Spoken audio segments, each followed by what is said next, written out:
Chapter 9, First Training. Just as Zoe got back on her feet, Josie attacked again.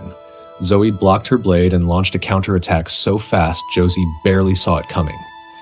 The edge sliced across her cheek, drawing blood. Josie didn't retreat. She shifted and attacked from a slanted angle. Zoe blocked but was forced a step back from the weight of the strike. Josie pressed forward, delivering 3 swift blows in quick succession. Zoe deflected all 3 and responded immediately. Josie anticipated it and raised her weapon to block Zoe's knife. She managed to stop the first 3 strikes, but Zoe suddenly raked her claws across Josie's cheek and closed the distance. In one brutal motion, she drove her blade into her and followed it with a punch that sent Josie crashing to the floor. Before Josie could recover, Zoe was already on her. Heavy blows rained down on her face. The crowd roared. Blood stained the ground. Then Zoe ended it, her claws extended. With a swift, merciless thrust, she pierced Josie's throat. The movement was fast, precise, final.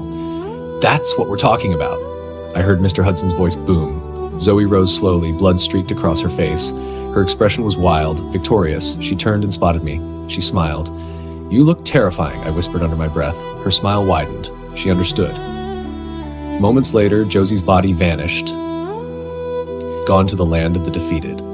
After everyone was dismissed, including me, Zoe returned to the room where I was staying. Before we could speak, someone else walked in. "Hi, Golime," she greeted. "Hi," I replied. "I'm Nova," she introduced.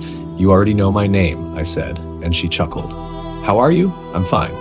"Can we be friends?" she asked. "Yes," I replied immediately. Zoe looked at me in shock. "No, Golime, you can't be friends with her," Zoe said firmly. "Why?" I asked. "Our fate here is death. Friendship is risky. You could meet in the ring, and you're soft-hearted. You might let her live and sacrifice yourself, even if you're stronger." She wasn't wrong. "You're right," I admitted, "but I still want her as my friend." "Thanks," Nova said softly. Zoe stared at us, clearly unhappy. "Is she trying to protect me?" "Golime," Nova added gently, "if we ever face each other in the ring, our friendship ends there." "Okay, deal? Deal?" She smiled. I turned to Zoe and caught a look in her eyes. Not anger this time, but something like pity. After Nova left, Zoe finally spoke. "I don't know what I'll do if we ever stand against each other in the ring. That's why I don't want you getting close to people." "I understand, but let the future decide itself," I said with a small smile. "And if we do face each other, you can take my life." She stared at me and declared, "You're joking, right?" I only smiled. "This is exactly what I don't like about you," she said in frustration.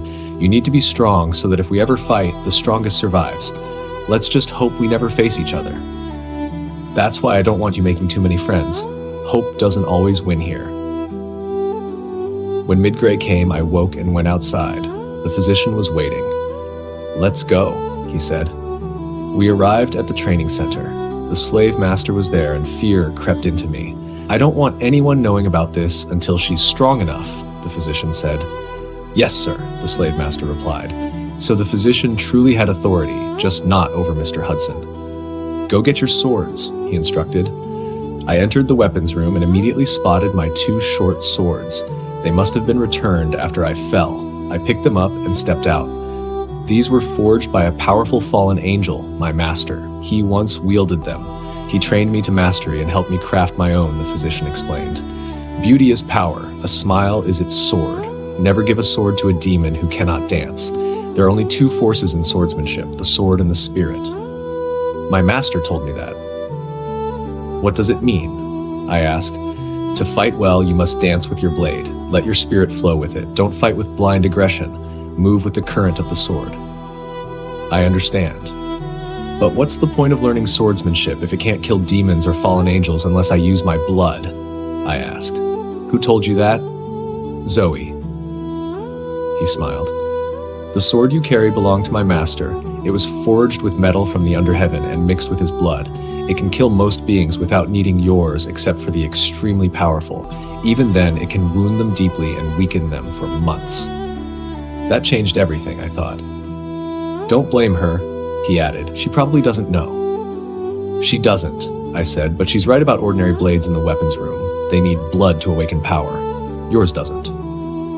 "Where is your master now?" I asked. "He was the first to ever escape this slavery."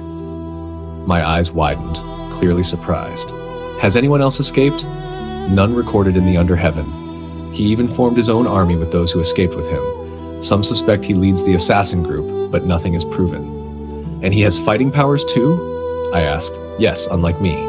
If he escaped, he should have taken revenge on Mr. Hudson. Maybe, he replied calmly. I smiled to myself. I will escape too, with my friends, no matter the cost. What are you thinking? He asked suddenly. Nothing, I replied. You're not planning to escape, are you? Thank you for the idea, I smiled in my mind. No, I replied, but even if I do aim for escape, I might die fighting for it. Better to risk death chasing freedom than waiting for it in the ring. Be careful, he warned. If you're caught, your life ends immediately, and security is tighter now than before. Many powerful guards protect the mansion. Understood, I replied, but in my mind, I was already building plans. First, I must grow stronger. Let's continue, I said. Today's training was mostly teaching, no real combat. He demonstrated forms, movements, positioning. Dance with your opponent, he said. Like a dancer follows rhythm, you follow their attack. Learn their pattern, then break it with something unexpected. Flow with them, study their rhythm, then strike where they least expect. It made sense. That was all for today, he concluded. Later, I met Zoe. What did you learn? You don't look like you trained, she teased. He mostly talked, I replied. She burst into laughter. Seriously? Yes. When I explained about the swords not needing blood, her expression changed. Spelade. Then he's really teaching you. Theory before practical, she concluded. But why did his master leave the sword behind? She asked. Maybe he forged another for himself, I guessed. She nodded slightly. I'll ask him next time. Just then Nova rushed in. 2 slaves were caught trying to escape. Were ordered to report to the judgment room. At that moment, an announcement echoed loudly. All slaves proceed to the judgment room immediately. I repeat, all slaves. Zoe and I exchanged a look. This won't be